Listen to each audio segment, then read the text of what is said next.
Hey, good afternoon, and welcome to the Pelicast. I'm Sarah Harbison. I'm General Counsel at the Pelican Institute for Public Policy, and today we're going to be continuing our discussion of COVID restrictions. For those of you who have been following our Pelicast since we started doing these back in March, you can maybe consider this part two or a continuation of our discussion about COVID and the Constitution that we had with Sarah Isgur, who was a CNN political analyst. And back in March, Sarah and I discussed this idea of at the beginning of a pandemic, when we're first learning about the disease and who it affects and how it spreads, the government's powers are at its apex. But as we move further along in time and we learn about the disease, and as we approach a vaccine, the government's powers start to decline. So we're wondering, are we starting to see that? Back in March, when I interviewed Sarah, I did that from my front porch. It was a beautiful spring day in New Orleans, and it was warm outside. And today it's December 8th, and it's cold outside. I'm joining you from my home office slash gym slash room that I share with one of my cats. And we're still talking about COVID. We're about 9 months post 2 weeks to flatten the curve. And there have been since March something like probably by now 750 to 1,000 lawsuits filed related to government restrictions and COVID. And a lot of them have been unsuccessful, but we have seen some successes. And here to discuss some fighting back against some of these restrictions is our friend from Kansas Justice Institute, Sam MacRoberts. Welcome, Sam. Hey, how's it going? Thanks for having me. We're glad to have you.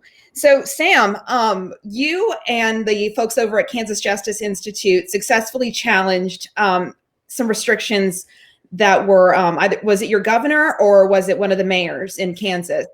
So it was actually from a local health officer, which is a little bit almost like a hybrid between a mayor and a governor. Although when you start digging into the kind of powers that a local health officer has, I mean, it's almost his own kingdom, so to speak. Right. And so you guys challenged a contact tracing requirement. Is that correct?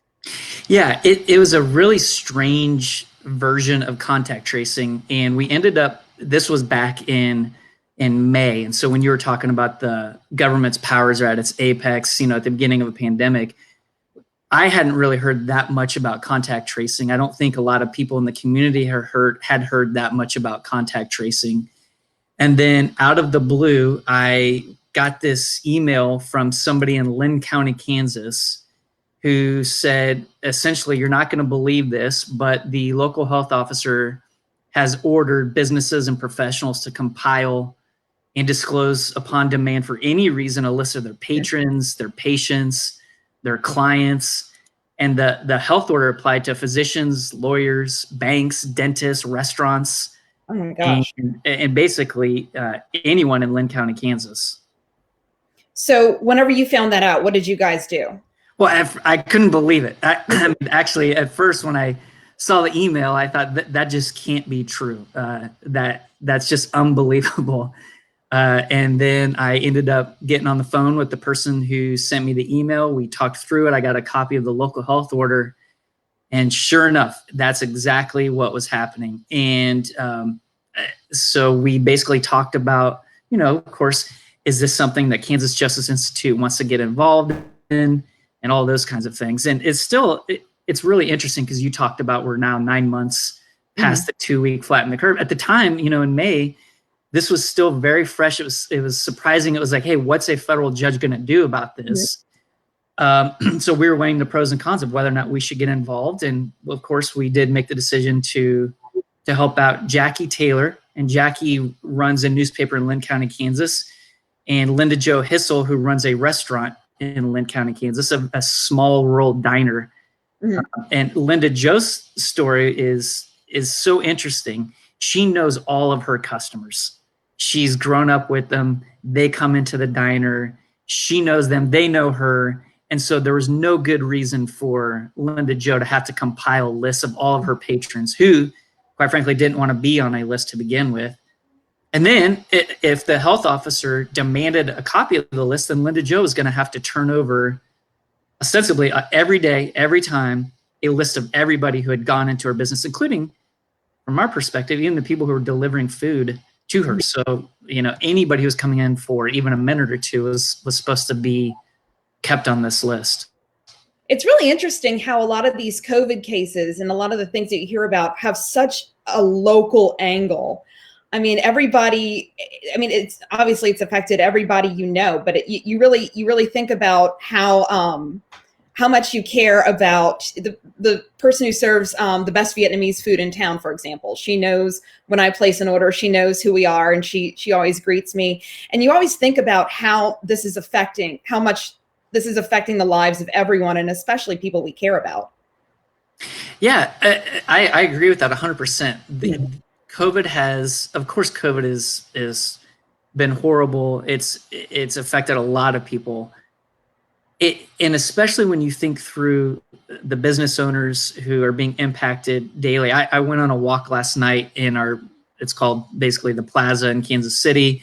It's a shopping district. And when I was walking through, there wasn't a single person out. And out of probably the 15 restaurants, I saw maybe 3 people.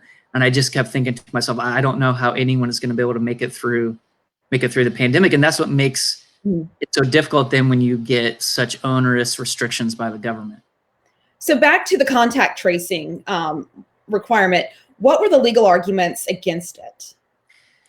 So our biggest argument was you cannot require a business to compile lists of its customers.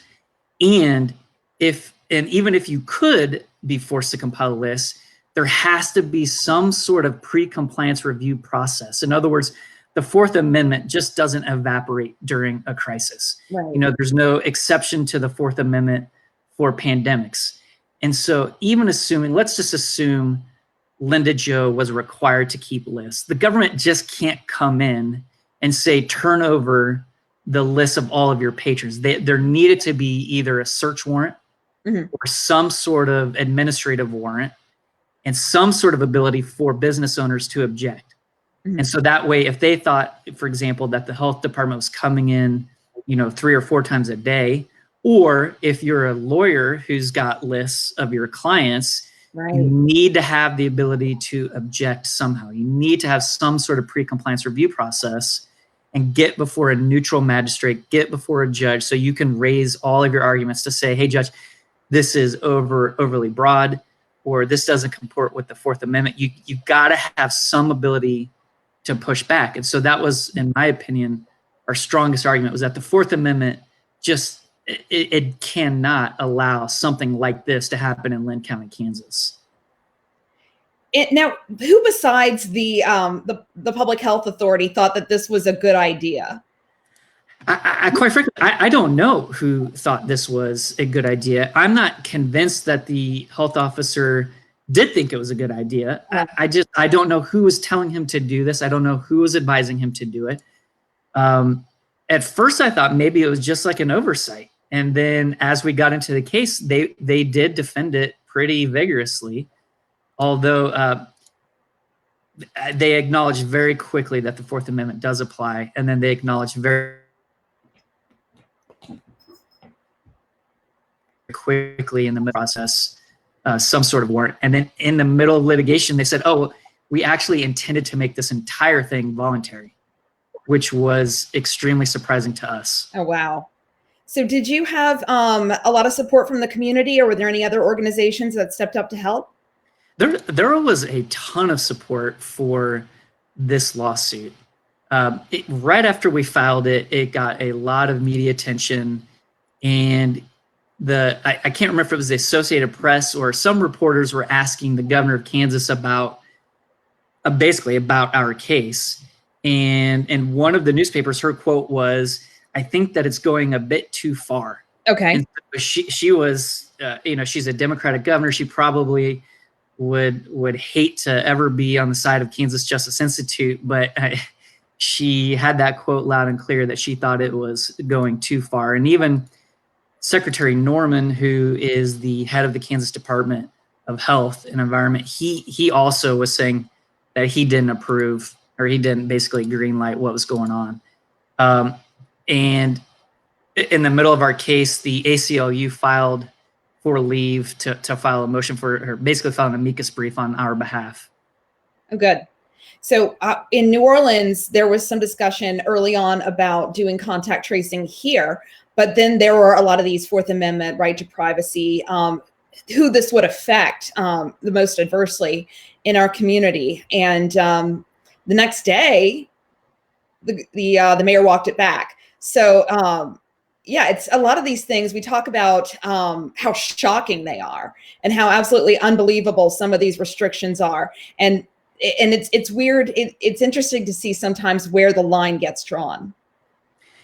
Yeah, it is. And, again, early on, I don't think anybody knew where to draw that line, or they did know where to draw the line, but they just thought that because we're in the middle of a pandemic, it just didn't matter. And I do think, and this is, I don't know if other people would agree with this. I'd love to hear your input. Sure. I just think they thought no one's going to sue us over this. Everyone's scared. And so we're just going to do this, and let's see what happens. Do you think that's the case, or? I think it could be. I mean, at the beginning, whenever we were all trying to figure this out, and all of us were trying to figure out what is pandemic law. Right. I know when I joined the Pelican Institute in January, I thought I would be looking into First Amendment. Right now, we're suing the Bar Association. So I thought that would be my focus. I didn't think for a second that I would be learning all about pandemic law, but very quickly I've become immersed in it, and I know a lot of folks in our network have as well. So we've all gotten up to speed, I guess, at this point. And I think there's this idea that in some cities, like New Orleans especially, there's an attitude of if we comply, then the restrictions will go away. But as we've seen, a lot of us have been cooperating. I mean, I haven't gone out of my way to be a jerk about wearing a mask or not wearing a mask. I work from home, and we're still here 9 months later.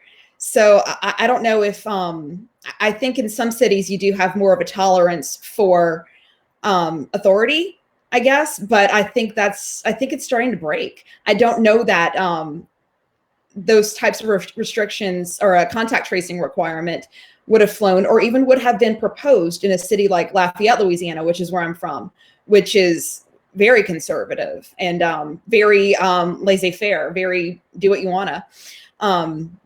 So I think we're just seeing who falls on the authoritarian libertarian side of the scale. And that's what made the Lynn County case so surprising. Was I could have seen other counties in Kansas try to do contact tracing, and in fact, I think right around that time in Jackson County, Missouri, where Kansas City proper is, they were requiring people who were going to church to compile. They were requiring basically the churches to compile a list of anyone who would go to the church. And I remember seeing that and thinking like, well, someone will definitely sue over that. And then thinking, well, I'm just chalking that up to it being in Kansas City, Missouri. Sure. And then all of a sudden, the Lynn County, Kansas came out with the local health order, and it was very surprising. And from my perspective, Lynn County is conservatarian. And they definitely push back against that. And as you asked earlier, did we have community support? We've heard only outstanding things from Lynn County. And I believe Linda Jo was saying that people were driving past her diner saying, "Good job, way to fight back against the government." So like it's been very interesting to kind of see what communities are supporting these things and what communities aren't. Now, you also have another COVID lawsuit. You filed a lawsuit on behalf of a woman named Miss Peach in her bar, the Sandbar.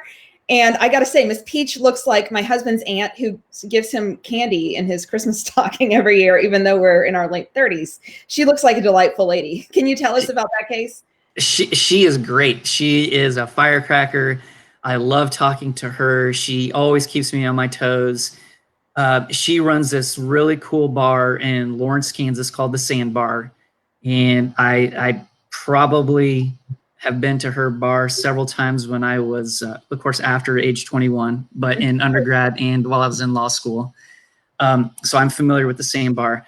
But in Douglas County, Kansas, the local health officer created and implemented what I'm calling a bar and restaurant curfew regime. Mm-hmm.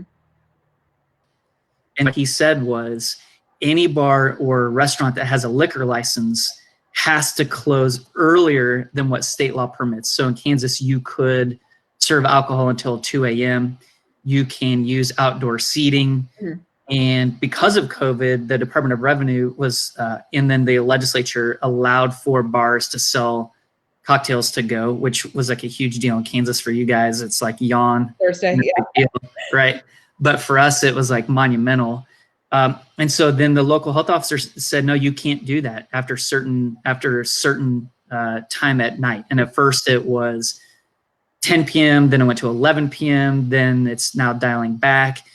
And so we filed a federal lawsuit challenging a couple of different things. One, his ability to fundamentally change state law, which is what he did by passing this restaurant and bar curfew regime.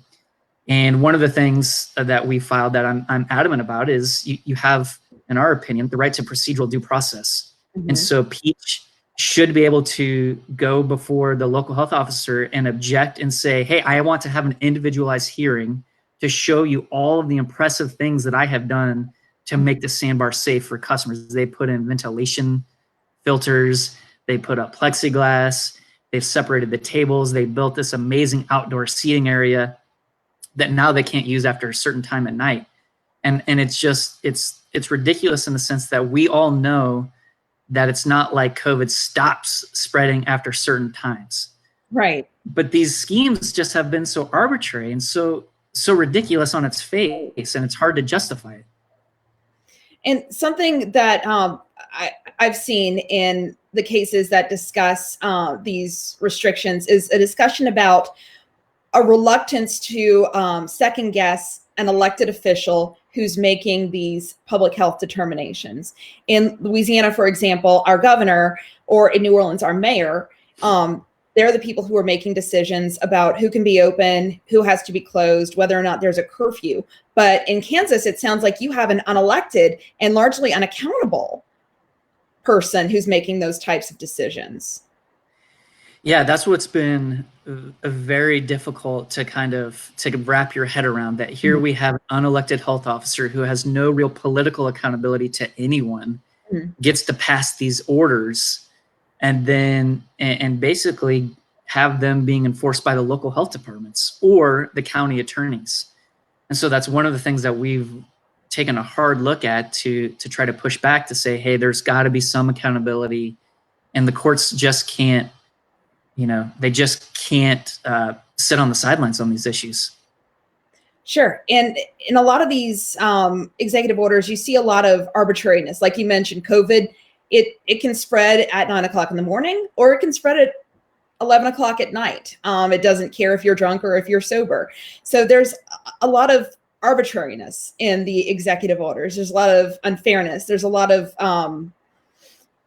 the characterization of a business as either essential or non-essential. So it's really, it's not uniform. It's a lot of, I don't know. I just kind of think of people who are sitting around in a room and they're like, well, that sounds good. Oh, well, we didn't include that, so I guess it's fine. Yeah, I get that sense too. And so it's difficult to understand how the decisions are made. And at least in our neck of the woods, it seems to me like we're having all these pandemic response teams that maybe aren't subject to the Open Meetings Act, that maybe aren't subject to the Open Records Act. And so we don't know how these decisions are being made, and they're being made every other week, and they're changing constantly. And so that's been very frustrating from a litigator's perspective, is by the time you sit down and get together a lawsuit, the order has changed. And so that's been tough. And I think that's actually a really nice segue into a discussion of a Supreme Court case, or a decision that the Supreme Court handed down recently in Roman Catholic Diocese of Brooklyn versus Andrew Cuomo. And that case dealt with restrictions that Governor Cuomo placed on religious services. And if you were in a red zone, you could only have 10 people at your services, no matter the capacity of your sanctuary. And in the Orthodox Jewish community, that means only 10 male adults could attend services. If you were in an orange zone, you could have 25. But along with this discussion of essential versus non-essential, in the red zones, you had like a bicycle shop was an essential, considered to be an essential business. And then non-essential businesses could decide on their own how many people could be there. And there was a lot of talk in the decision about whether or not it was time, the timeliness of the challenge was appropriate. And one of the justices made the point that Governor Cuomo was just playing, I don't know, some sort of like silly whack-a-mole game where on Thursday you were red and on Friday you might be orange. So you could never nail down, the majority made it a point to say that you can never nail down the timing. So have we, in light of that decision where the Supreme Court said, this is absolutely a situation that violates the free exercise clause of the First Amendment, because you're treating religious services differently than similarly situated secular spaces. Do you think that the Supreme Court has turned a corner, or is this a function of our new 6-3 or 5-4 majority, or is it a little bit of both? Yeah, I don't know. I think only time will tell really why and how this decision came down. But regardless, it was, when I read it, I had just a breath of relief. It was like, all right, here we go. Now all of us who are in the space, who are making these arguments, who are getting repeatedly, shut down, or, maybe we're deciding not to bring certain cases because of South Bay or other opinions. It's like, all right, now we can actually argue a few of these things, and what I think is really important is in Justice Gorsuch's concurrence. I mean, he's talking about this problem isn't isolated, and they're talking about in recent months certain other governors have issued similar edicts, and at the flick of a pen, they have asserted the right to privilege restaurants and dispensaries and casinos over churches, mosques, and temples. And I think that really helps kind of encapsulate what's going on. And just like we've talked about, on one day you're in red, the next day you're in orange. Right. And so it's important that they did, that this opinion came out. Now, you mentioned Justice Gorsuch concurrence, where he just burns it all down and he just goes to Justice Roberts' throat, and he discusses the Jacobson case.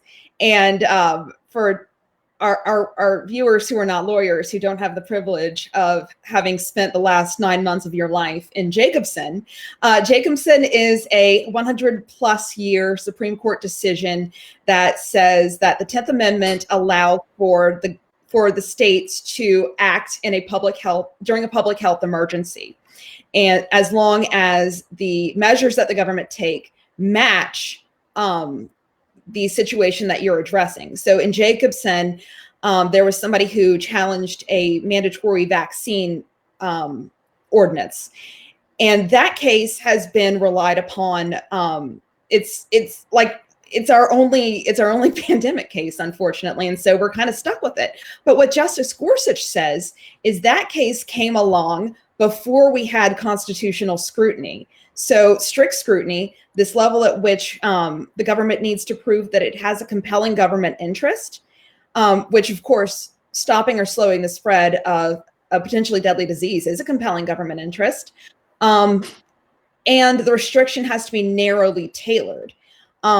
And in the Roman Catholic Diocese case versus Cuomo, the court demonstrated why it was not narrowly tailored. So all of that, I say all of that just to ask, what does this mean for Jacobson? I know it's just a concurrence, and it's not this wasn't a decision on the merits. So are we starting to see a break from Jacobson? Yeah, well, I think that it has been really dependent on the district court, on federal district courts, on how Jacobson applied. So you might have, for example, in the federal district of Kansas, somebody saying Jacobson doesn't say what everyone says Jacobson says. Mm-hmm. And then you've got, I saw a case in New York where I think a district court judge said, no, hey, like, we're going to use Jacobson to say the First Amendment won't let you protest what's going on, and which just was mind-boggling. And so I'm hoping that the Supreme Court now is helping federal courts realize what Jacobson actually stands for. And there's a great, I know you know this, there's a great case out of Pennsylvania, County of Butler v. Wolf. Yes. That really did go into what Jacobson means. And so from my perspective, it's like, I want to memorize everything that's in County of Butler v. Wolf and now this Supreme Court case. And between those two cases, and there's been a couple of really nice law review articles out there about what actually Jacobson means and what it says, I think that's going to give everyone hope that our constitutional rights are going to remain during the pandemic. And when you read a lot of these cases, you can really see, I mean, you don't have to read too closely between the lines to see that the judges are incredibly frustrated, that they say, look, it's not my job to second guess an elected official here, but I feel like my hands are tied. There's a lot of frustration there. Yeah, and it's frustrating for people who care about constitutional rights too, because it's like, if there's one person who is supposed to do something about elected officials overstepping their bounds, it's an Article 3 judge. They're in there for life, and they've got the ability to, I mean, that's, from my perspective, that's their main function. And I read an article in Reason not too long ago where we're getting close to a vaccine. And I think probably by next summer, most of us will be eligible to receive one. So obviously the justification for these restrictions will start to go away. Does this mean that the Supreme Court, do you think they'll keep punting on deciding a COVID case on the merits? I don't know. My gut tells me they can't keep punting. There are just going to be too many cases. When you started off, I don't remember how many cases you said were filed, but I mean, thousands. They will, my opinion is they will get up to the Supreme Court, and the Supreme Court has to decide this because, I mean, we're going to be facing similar issues again, and we don't want to have to wait, 100 years before we get case law. It's like, we need to have these decisions, and we need to have them now, so that way, if we have another pandemic in 10 or 15 years, God forbid, at least now we've got a little guidance, and so we can all understand what the rules are in the middle of a pandemic. You never know. Yeah, somebody's going to have a hankering for some pangolin soup, I guess. Right. We'll want to have this resolved, not rely on what's soon to be 150-year-old case law. Yeah. So I like to end my Pelicast by asking our guests just a fun question. What are you streaming? How are you passing the time? What are you? Oh my gosh. What are you doing? Well, passing my time is just relative. I feel like I'm in this endless time loop, like everyone is. It's like you just get up, you start thinking about COVID, you're getting COVID inquiries. So the long and short of it is I'm not doing a good job of streaming things. But now I'm back on the bandwagon. I've gone running now. Awesome. The last 4 or 5 days in a row, listening to some really cool blues of Stevie Ray Vaughan, station I made on Pandora. Oh, that's fantastic. Stevie Ray Vaughan, Joe Bonamassa, a couple other cool dudes. Awesome. I've made my way, of course, through The Crown season 4. It's the worst season Not because of the actors, but it's just very, very, very dark. I've been watching an Israeli series on HBO Max called Valley of Tears. It's really fantastic. Oh, cool. Yeah, it's sort of an Israeli band of brothers, I guess, is the closest you could describe it, and it's about the Yom Kippur War. And I watched what's it called? Murder on Middle Beach, another, murder doc. Then of course I work out at 5:30 at Audubon Park with my group of gym friends who have now moved outside. Nice. That's good. You got to get away from the murder shows. Trust me. I was into those for a little. I mean, I love that stuff, but at the end of the day, I was watching Ozark, and I was like, oh my God, this thing is stressing me out so much. I've got to get away from it and watch something about rainbows and I don't know, something else. Something happy. Yeah. Right.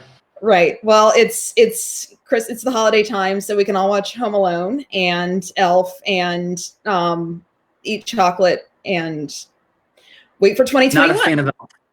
Elf is overrated. I think you'll invite me back someday. Back. It'll be fine. I won't hold that against you. But thank you, Sam, for being with us today. Thank you for what you're doing with Kansas Justice Institute and standing up to big government there in Kansas. I appreciate it. Thanks for having me. Of course. And thank you all for joining us today on the Pelicast. Have a great one. Bye-bye.